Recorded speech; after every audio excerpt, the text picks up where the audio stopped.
Episode 22, The Cancellation of the Autocycle Patent and William Durant's Carriage Business.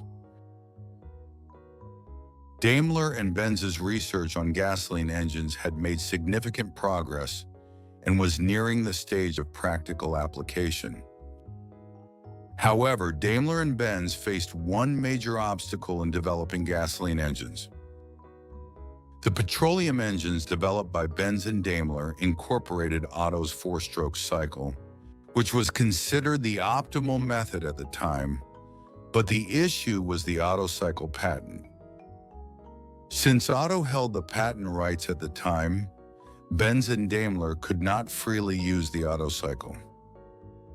As a result, Daimler and Benz were secretly researching gasoline engines using the Otto cycle and planned to delay the use of this technology until the Otto cycle patent expired in 1897. However, their obstacle was unexpectedly removed from an entirely different source. As Otto's four-stroke cycle engine achieved commercial success in Europe, French engine manufacturers began producing four-stroke internal combustion engines. In response, Otto from the German company Deutz sued the French engine manufacturers for patent infringement. At the time, the four-stroke internal combustion engine was restricted in development because Nicolas Otto held a patent for the Otto cycle. However, French companies argued that the fundamental principle of the four-stroke cycle had already been invented in 1862 by the French engineer Alphonse Beaude-Rochat, preceding Otto. After intense legal battles in 1886, Alphonse Beaude-Rochat's patent was recognized as the original patent for the fundamental principles of the four-stroke cycle. Although Alphonse Beaude-Rochat had established the principles of the four-stroke cycle in 1862, he had not provided a detailed explanation of his invention, which allowed Otto to register the patent instead. As a result, Otto's patent was canceled, and since more than 20 years had passed since Alphonse Beaude-Rochat's original development, the four-stroke internal combustion engine became a technology that anyone could develop. From this point on, the principles of the four-stroke cycle engine, which are widely used today, became freely accessible to everyone. Thanks to this development, Benz and Daimler were relieved as if a nagging toothache had suddenly disappeared, and the major obstacle in their business was removed. Meanwhile, in 1886, in the United States, William Durant and Dallas Dort acquired the Coldwater Road Cart Company and renamed it the Flint Road Cart Company, embarking on a carriage business they had never manufactured before. Although he had never built a carriage before, William Durant knew very well how to sell them. His strategy was simple: get as many people as possible to use the carriages and let word of mouth do the rest. Thus, the first thing William Durant needed to do was to showcase Flint Road Cart Company's carriages to as many people as possible. Fortunately, there was a carriage competition at the Wisconsin State Fair, and William Durant decided to enter his carriages into the contest. Before his acquisition, Coldwater Road Cart Company had already completed some carriages. So Durant selected the two best ones and entrusted a transport company to deliver them to the fair, while he took a train to Wisconsin himself.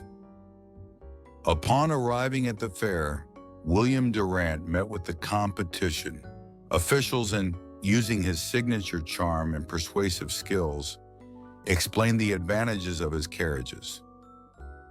Like many others who had met William Durant, the competition officials became excited about his carriages. Everything was going smoothly until a problem arose for William Durant. His carriages had not arrived before the competition was set to begin. Although he had registered in advance, without a carriage to judge, he was as good as disqualified. However, with his signature eloquence, William Durant convinced the officials to postpone judging his carriages until the very end. Just as the competition was nearing its end, William Durant's carriages arrived in the nick of time. Rather than getting angry at the transport company staff, Durant immediately inspected the carriages for any damage from the rushed delivery. Fortunately, the well-built carriages were in perfect condition. Durant quickly submitted the carriages for judging, and the panel began evaluating them. That day, William Durant's carriage won first place, earning the prestigious Blue Ribbon Award and gaining significant attention at the fair. Initially, Durant planned to name the carriage the Flint, but after winning first place and receiving the Blue Ribbon Award, he spontaneously renamed it the famous Blue Ribbon Line. After the competition ended, a representative from the transport company approached William Durant. He apologized for the late delivery, and Durant graciously accepted his apology. In a completely unexpected turn of events, the transport company ended up placing an order for 100 carriages from William Durant that very day. Since the transport company had to rush to make it to the fair on time, they had no choice but to drive the carriages roughly. However, the transport company was amazed after unintentionally putting Durant's carriage to the test. While traditional carriages would give the driver a rough jolt, even over small potholes, Durant's carriage absorbed the shock far better, providing a much smoother ride. As a result, the transport company recognized the true value of the carriage and decided to place an order. In addition to the transport company's order, William Durant had already secured several customers at the fair. On his way back to Flint, Durant met with customers in different regions and collected additional orders. By the time he arrived in Flint, he had approximately 600 carriage orders in his pocket. However, this overwhelming number of orders became a problem for William Durant and Dallas Dort. They had never manufactured carriages before and didn't even have a factory to produce them. Realizing that building a factory and producing carriages themselves was impossible, Durant sought out William A. Patterson, the best carriage manufacturer in Flint at the time. William A. Patterson was a businessman who had founded the William A. Patterson Company in 1869 and had been manufacturing various stagecoaches and small carriages in the Flint area. Durant placed an order with Patterson to replicate the famous Blue Ribbon Line and produce a total of 200 units at a cost of $12.50 per carriage. This way, without owning a single manufacturing facility, Durant was able to fulfill his 600 carriage orders solely through sales efforts.